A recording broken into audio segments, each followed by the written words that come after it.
Que penses-tu d'un agent d'intelligence artificielle qui te crée des scénarios complets, quel qu'en soit le scénario, il suffit de lui préciser en fait le scénario que tu souhaites et ça te crée le scénario complet, c'est-à-dire module par module, action par action et toutes les configurations qui vont avec. Et ça, c'est possible. Et c'est ce que je vais te montrer ici dans cette vidéo. Je vais également te montrer un agent IA à qui tu peux demander de générer une image et sur cette image de mettre un message bien spécifique. Ça peut être un QCM, ça peut être une question simple ou bien tout simplement un enseignement. De telle sorte que ça ait un message fort. Et ça, c'est possible et on le verra. On verra tout ça en tout cas dans cette vidéo.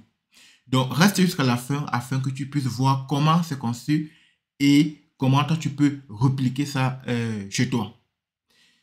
Et si tu as besoin de tout ça, du moins de ces scénarios, je peux te le donner. Il suffira de demander en commentaire et je me ferai le plaisir de te l'envoyer. Et tu peux également regarder le lien dans la description. Il se peut que je mette le lien dans la description pour que tu puisses directement les télécharger. Donc, sans plus tarder, on va voir le premier agent IA. En fait, ce premier agent IA que tu peux apercevoir à ton écran fait suite à la première vidéo que j'ai déjà créée et qui doit déjà être en ligne, où je disais en réalité que je vais te montrer comment créer ce type d'agent qui te permet de générer des scénarios complets. Donc, dans cette vidéo, pour les raisons de longueur, je n'étais pas allé au bout. Donc, raison pour laquelle je commence par ce scénario, par cet agent, pour que tu puisses voir ça de plus près. Pour mieux comprendre cet agent, il faut commencer par son prompt système. Dans ce prompt système, je lui dis que tu es un expert en automatisation des processus avec MEC et tu dois répondre aux besoins des élèves. Globalement, ce prompt, pour ne pas aller tout au bout, c'est qu'il doit répondre aux besoins des élèves et parmi ces besoins, il y a la création en réalité des scénarios. C'est-à-dire que lorsqu'un élève va soumettre un scénario, il doit prendre sa requête et créer un scénario complet. Donc, ça, c'est un agent IA assez évident. Et moi, qu'est-ce que je fais ici, là? Je dis ce scénario, le besoin doit être ici en réalité de Slack. À chaque fois qu'on va poser la question à partir de Slack, tu dois générer en réalité ce scénario et renvoyer la réponse sur Slack. Et si là, dans Slack, tout simplement, la configuration est assez simple. Donc, c'est-à-dire que on va d'abord créer une connexion avec Slack, comme tu peux l'apercevoir ici. Et puis, on va sélectionner la chaîne, le canal sur lequel on veut que la réponse, du moins la question, puisse provenir. Et puis, on va limiter par 1, c'est-à-dire que s'il y a une infinité de messages, on va juste prendre un message. Tout simplement, la configuration est assez simple. Et si on continue en réalité, ici, on va constater que la configuration de l'agent est également assez simple. Ici, je sélectionne en fait l'agent avec lequel je veux travailler, bien évidemment. Et je lui dis tweet ID. En fait, l'ID en réalité, ici, là, c'est tweet ID. Ici, là, tu alloues une mémoire à l'agent IA pour qu'il puisse se souvenir des anciennes conversations. Mais dans mon cas ici, là, ça ne serait pas nécessaire, mais il est important que je puisse te montrer ça. Et puis par la suite, ici, dans message, je dis voici ma demande parce qu'en fait, ma demande proviendra de Slack. Donc, je précise et en mettant bien la demande, du moins, le message qui viendra de Slack. Donc, en termes de configuration, c'est vraiment assez basique et assez simple. Donc, on va partir par la suite. On va continuer en tout cas. Et ici, dans la suite, qu'est-ce qu'on fait? On reçoit tout simplement un message. C'est-à-dire qu'on va utiliser un module qui est Create a Message. On va envoyer ce message sur le même canal et sans oublier, bien évidemment, la réponse à envoyer. Donc, voilà donc quelque chose qui est assez simple comme agent. Vraiment, c'est le basique qui peut d'ailleurs être fait directement avec ChatGPT. L'avantage ici, là, c'est que c'est automatisé. On verra un agent un peu plus complexe par la suite et je t'invite donc à rester jusqu'à la fin afin de voir comment on peut concevoir un agent un tout petit peu complexe. Donc, pour les raisons de test, on va donc aller sur cela. Comme tu peux le voir, il y a déjà un test qui a été fait Et ici, je vais refaire un autre test et je vais lui dire, je veux un scénario qui me permet d'automatiser les publications de vidéos et images sur les réseaux sociaux à partir de Google Drive. Tout simplement, une fois que je vais lancer ce message, je vais aller démarrer mon agent, tout simplement. Donc, ce message étant allé, on va donc démarrer notre agent ici. C'est parti. Est-ce que le message a bien été reçu ici? Oui, bien évidemment. On va le laisser tourner, tout simplement. Comme tu peux le voir, le scénario est allé jusqu'au bout, c'est-à-dire normalement, notre scénario a été généré, mais avant d'aller voir le scénario, on va vérifier ici, là, module par module, est-ce que le travail a été bien fait avec les données que nous avons envoyées. Le premier module ici, là, qui est bien évidemment Slack, qui récupère notre requête. Est-ce qu'on dit test, je veux un scénario qui me permet d'automatiser les publications vidéo et images sur les réseaux sociaux à partir de Google Drive, bien évidemment sur le message que nous avons, que j'ai écrit en tout cas. Et ici là, quelle est la réponse? Parce que lorsque tu ouvres en réalité la réponse comme ça, il y a d'une partie le input, il y a l'autre partie qui est le output. Et quand on regarde le input par exemple, on voit bien que le message c'est bien le même qui a été mis dans Slack. Donc on va donc regarder ici là la réponse. Dans cette réponse, est-ce qu'il donne le scénario? Oui, on dit scénario mais pour automatiser les publications sur les réseaux sociaux. Donc le scénario a bien été généré. Donc on va pas lire tout le message ici là.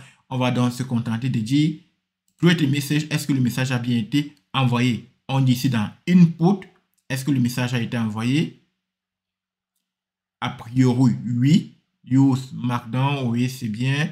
Publication, channel publication. Voilà. Donc, est-ce que le message a bien été envoyé? Je pense que le message a bien été envoyé et qu'on peut regarder ici.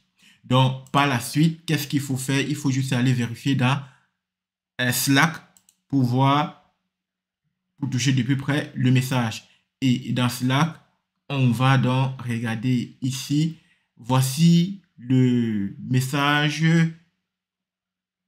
Voilà, voici la requête.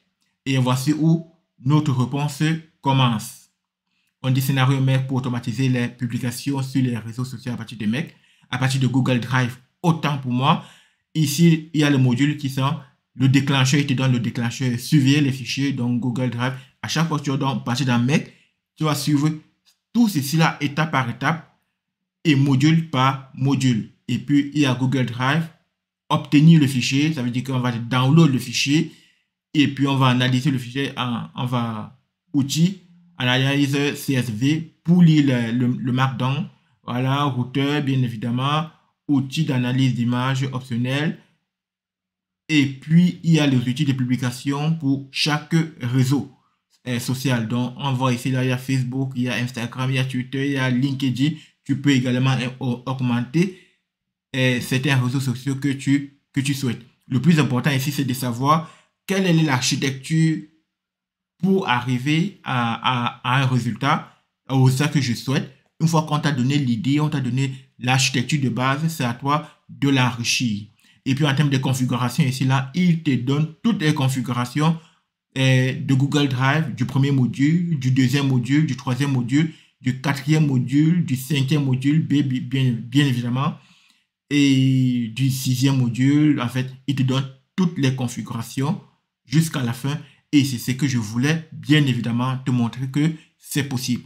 Et à cela, il faut ajouter que si tu trouves que ce n'est pas assez optimisé, libre à toi, bien évidemment, d'optimiser ton prompt. J'ai déjà fait une vidéo sur cette chaîne où je montre en réalité comment on peut demander à l'intelligence artificielle de te générer en fait le prompt qui est optimisé. Et à chaque fois que tu fais un test, tu testes le prompt. Est-ce qu'il est optimisé ou pas? Est-ce que ça apporte les réponses que tu souhaites ou pas? Et si ça n'apporte pas les réponses que tu souhaites, il faut tout simplement réoptimiser. Pourquoi? Parce que c'est important que ça soit super optimisé et malgré le temps que ça peut te prendre pour optimiser le prompt, sache que ce temps-là, tu vas le gagner sur une longue durée. Parce qu'une fois que tu as un prompt optimiser, même si tu as passé, je dirais, une journée sur ça, même plus, même si tu passes une semaine, ce n'est pas grave, mais tu vas seulement te dire que ce prompt-là, tu n'auras plus à l'écrire pendant des mois, des années et voire plus.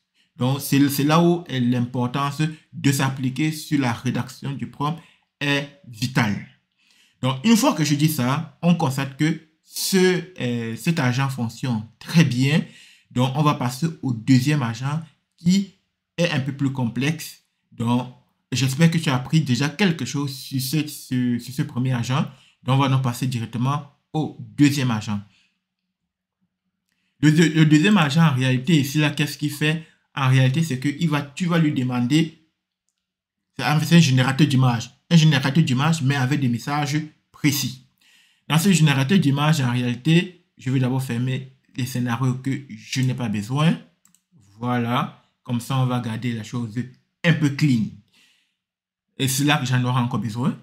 Dans ce générateur d'image, qu'est-ce qu'on a? On lui dit un peu que, en réalité, que tu es un créateur de contenu interactif pédagogique. Ton rôle est de sélectionner l'outil qui va mieux répondre aux besoins posés. Parmi les outils, il y a le créateur de QCM, le créateur de questions philosophiques, le créateur d'enseignement. Et je lui dis également que si ça ne répond à aucun besoin de tout ça, alors tu dois répondre avec les conseils en lui précisant que tu ne peux pas répondre à ces besoins. Donc maintenant, qu'est-ce que je fais ici, là, comme je disais que c'est un peu complexe, c'est-à-dire que c'est ici, là, où les outils vont intervenir. Les outils, en fait, c'est ce qu'ils appellent ici la System Tools, c'est que c'est là où l'agent IA, le terme agent IA prend tout son sens. C'est-à-dire que tu as un agent IA qui est capable de faire plusieurs tâches. Et en fonction de la question que tu poses, ça va faire la tâche de manière bien précise. Par exemple, ici, là, il y a par exemple un créateur de QCM, un créateur de questions philosophiques, un créateur d'enseignement. Voilà. Et en fonction de la question que je vais poser ou alors du besoin que je vais lui poser, il va de lui-même venir sélectionner l'outil le plus adéquat pour répondre à ton besoin. C'est ça la différence et c'est ce qui est pertinent. Donc, je rappelle que pour créer un agent IA, c'est assez simple. Il suffit, jette un coup d'œil sur ma première vidéo, tu verras comment créer un agent IA. À ce niveau, je ne peux pas faire de ça un objet, l'objet de cette vidéo. Voilà. Et je peux tout simplement te dire que si tu veux rajouter un agent IA, un outil, tout simplement, tu cliques sur Add et tu peux rajouter autant d'outils que tu veux. Vraiment, tu es libre de le faire. Une fois que ces explications ont été faites, on va donc aller sur le scénario qui nous permet en réalité d'obtenir ces images. Le scénario, le voici. Donc, ici, dans ce scénario, il y a toujours Slack au début. Moi, je l'utilise pas mal. Donc, il y a Slack, toujours Watch Public Channel Message. Donc, ici, dans Slack, je récupère toujours le message, du moins la requête qui a été faite et choisi ici le canal Agent IA Test 03. Donc, je limite toujours par une question, tout simplement. Donc, une fois que c'est fait, je fais le save. Et ici, tout simplement, dans cette configuration de Make Agent IA, il y a les outils système. Et il faut noter que, en plus de ces outils du système, tu peux également rajouter des outils propres à ce scénario. Des outils propres à ce scénario. Parce qu'il n'oublie pas que lorsque tu crées un agent, tu peux l'utiliser sur plusieurs scénarios. Et si tu veux apporter des spécificités à chacun des scénarios, il suffit de venir rajouter en fait des outils propres à ce scénario directement ici. Je ne sais pas si je me suis fait bien comprendre. Je me reprends quand même. Quand tu crées un agent IA, tu peux l'utiliser dans plusieurs scénarios. Et un agent IA peut accepter plusieurs outils système. Mais puisque tu l'utilises dans plusieurs scénarios, il peut t'arriver, et ça serait même très courant, que dans un scénario que tu veux avoir un comportement différent d'un autre scénario. Alors, pour cela, il faut rajouter tout simplement des outils propres à ce scénario, d'où Additional Tools. J'espère que là, c'est clair. Ici, je ne mets pas, je ne mets pas de mémoire ici, là, tout simplement, parce que je n'en ai pas besoin. Et je rajoute ici, là, voici ma demande et je mets le texte, du moins le texte de ma demande, tout simplement en termes de configuration. Ce n'est pas plus compliqué que ça. Donc, on va faire un petit save. Et ici, là, dans Slack, également, la configuration est également assez simple. Donc, je récupère tout simplement le message, la réponse et je l'envoie. La particularité ici, là, c'est quoi? C'est que la réponse doit être stockée dans un autre chaîne, dans un autre canal. L'objectif ici, c'est que si je fais le run de ce scénario plusieurs fois, que ça ne prenne pas la réponse comme une requête. Tout simplement, c'est ça la préoccupation. C'est pour ça que je mets la réponse dans un autre canal.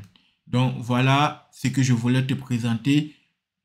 Et puis, on va passer normalement au test. Et on a constaté ici là que on utilise le canal 3 pour poser la réponse, la question autant pour moi, ou son besoin. Et je vais juste dupliquer ça et mettre à côté le canal de la réponse. Et lorsqu'on regarde ce canal 3, j'ai déjà fait un certain nombre de tests, bien évidemment, pour m'assurer que ça fonctionne très bien.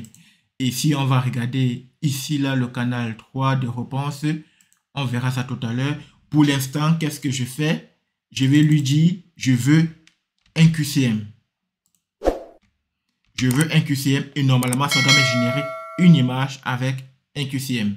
Donc, on va d'abord regarder ici, qu'est-ce que c'est? On va dire, c'est réponse. Et on voit ici qu'il y a déjà eu un certain nombre de réponses. Maintenant, je vais commencer par le QCM. Donc, une fois que je fais QCM, je vais dire valider. Je vais envoyer le message et je vais aller démarrer mon agent.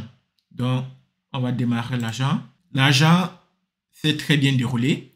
Et ici, on regarde d'abord ici dans un premier temps, est-ce que le message que j'ai envoyé, c'est bien le message je veux un QCM. Donc, tout est ouvert. On va directement aller regarder la réponse. Est-ce que la réponse a généré un message? Bien évidemment, comme je le disais, c'est bien un QCM avec 3 propositions. On va aller un peu plus loin. Je vais recopier, je vais également faire une nouvelle demande. Par exemple, je vais dire, je veux une question philo. Je veux une question philo. On va l'envoyer ici. Et on va redémarrer à nouveau pour un deuxième test. Et voici, le test s'est très bien déroulé. Et juste avant de regarder la réponse, si tu es en train d'apprendre quelque chose dans cette vidéo, je t'invite à t'abonner à cette chaîne. Je suis un expert en automatisation de processus, d'intelligence artificielle et de création d'agents IA. Si tu es intéressé par ces domaines, je t'invite à t'abonner vraiment pour ne rien rater la prochaine fois. Et n'oublie pas, en t'abonnant, tu contribues énormément et ça me fait plaisir. Donc, on va aller regarder la réponse. Est-ce que c'est bien une question philo que ça a généré? Ici, non, ça n'a pas généré une question philo. Voici, ça a généré une autre question philo, mais pas en image. On va donc retenter le test. On va donc retenter le test en disant, je veux une question, je veux un enseignement, par exemple. On va regarder la réponse, c'est ça.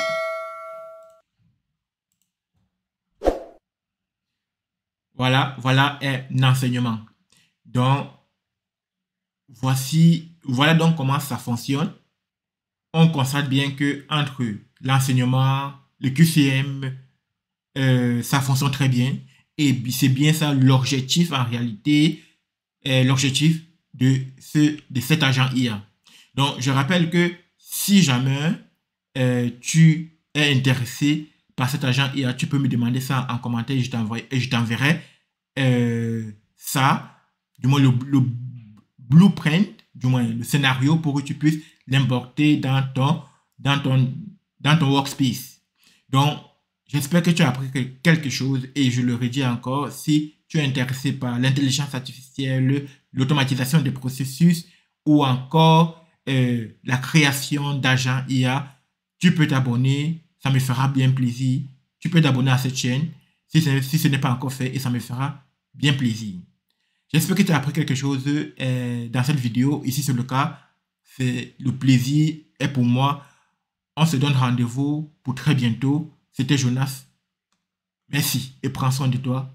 On regarde bien les résultats que j'ai générés ici. Merci. À la prochaine.